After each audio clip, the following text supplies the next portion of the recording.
कहाँ से आपकी यात्रा शुरू हुई? कहाँ से आपको लगा कि अध्यात्म से जुड़ा जाए? किससे प्रेरणा मिली आपको? एक बार थोड़ा-सा इस पे प्रकाश डालिए। अ, सबसे बड़ी प्रेरणा होती है हम जहाँ जीते हैं वो हमारे माता-पिता, जी। हमारा माहौल। मैं एक ऐसे पिता की बेटी हूँ जिन्होंने जीवन भर तपस्या करी है। जी। ज़िंदगी भर तपस्या करने के बाद उनकी संतान होना ही अपने आप में सौभाग्य का विषय है। जो दादाजी हैं उन्होंने भी लगभग 50 से 55 वर्ष केवल फलाहार रहकर गंगा जी के किनारे बिताए। जी। और वृंदावन का माहौल भक्ति में है ही, लेकिन मेरा निजी रूप से सन्यास में आना कहीं न कहीं कठिन था, क्योंकि दादाजी सन्यासी हुए, उनका परिवार बस चुका था। पिताजी सन्यासी हुए, उनका परिवार बस चुका था और सबसे बड़ी बात वो पुरुष शरीर में थे। जी। मैं स्त्री शरीर में हूँ और एक छोटी बच्ची हूँ। इस नाते कोई मेरी इस बात को स्वीकार करने के लिए तैयार ही नहीं था कि मुझे सन्यास में जाना है। जब लगभग 7 से 8 वर्ष की उम्र थी, तब हमें अपनी मृत्यु का पहली बार आभास हुआ। अच्छा। जहाँ हम पिछले जन्म में मरे थे, जी। वहाँ हम पिताजी को लेकर गए। ये मेरा घर था, यहाँ हम रहते थे।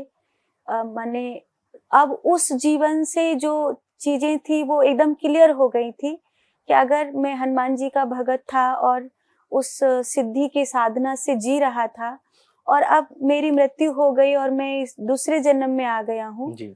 तो मुझे संसार बसाने का कोई कारण नहीं है। मेरा काम है कि पिछले जन्म में जो चीजें अधूरी रह गई थी, मैं उनको पूरी करूं। जी। अगर उस समय मेरा पुरुष शरीर छूटा था और इस समय मुझे स्त्री शरीर मिला है, जी। तो अब कहीं ना कहीं भगवान ने मुझे शायद स्त्री शरीर इसलिए दिया होगा कि मैं स्त्री जगत के लिए कुछ कर सकूं। जी। तो ये यात्रा वहीं से आरंभ हुई 2.5-3 बरस की उम्र में। हालांकि हमारे गुरुजी, हमारे पिताजी वहां हमको लेके गए थे, जहां हम पुकारते थे जय बाबा की, जय बाबा की। जी। तो वहां लेकर गए थे, लेकिन 7-8 वर्ष की उम्र में तो बता दिया कि यहाँ जन्म था, यहाँ मृत्यु थी। तो अब किसी का कुछ और कहने का सवाल नहीं था। जी। पर नानी सबसे ज्यादा दुखी थी।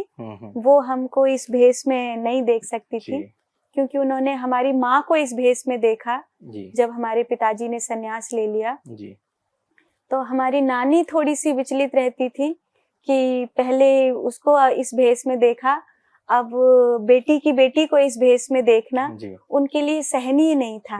तो जब हम संन्यास ले रहे थे, अपना गया पिंड भर रहे थे, जी। उस समय नानी नहीं सहन कर पा रही थी, बाकी फिर भी लोग सहन कर रहे थे। जी। पर जो होना है परमात्मा वो करते हैं। जी।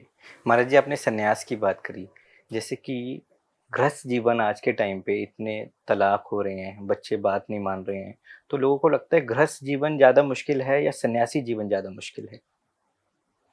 दोनों की अपनी अपनी कठिनाई है और दोनों का अपना अपना लाभ है। जी। गृहस्थ जीवन में आप बाह्य जगत को बहुत सुंदर कर सकते हैं। आप एक सुखी संसार को दे सकते हैं। आप एक अच्छा इंसान संसार को दे सकते हैं। संन्यास बिल्कुल अपोजिट है। एक रास्ता है जो बाहर की ओर जा रहा है, एक रास्ता है जो भीतर की ओर जा रहा है। जी। हम ये नहीं कह सकते कि पूरब की ओर जाने वाला कहीं नहीं पहुंचेगा या पश्चिम की ओर जाने वाला कहीं नहीं पहुंचेगा। जो पूरब की ओर जा रहा है वो पूरब की आखिरी छोर पर पहुंचेगा, और जो पश्चिम की ओर जा रहा है वो पश्चिम की ओर आखिरी छोर पर पहुंचेगा। जी। तो जो संसार को जी रहा है, अगर उसको पूरा पूरा जी ले तो संसार में मुक्त हो जाएगा, गृहस्थ होके मुक्त हो जाएगा। और संन्यास में जा रहा है वो भीतर का रास्ता है, वो बाहर का रास्ता नहीं है। तो अगर कोई भीतर की ओर जा रहा है, उसका पूरा पूरा जी ले तो वो मुक्त हो जाएगा। बात है, एक रास्ता बाहर की ओर है, एक रास्ता भीतर की ओर है।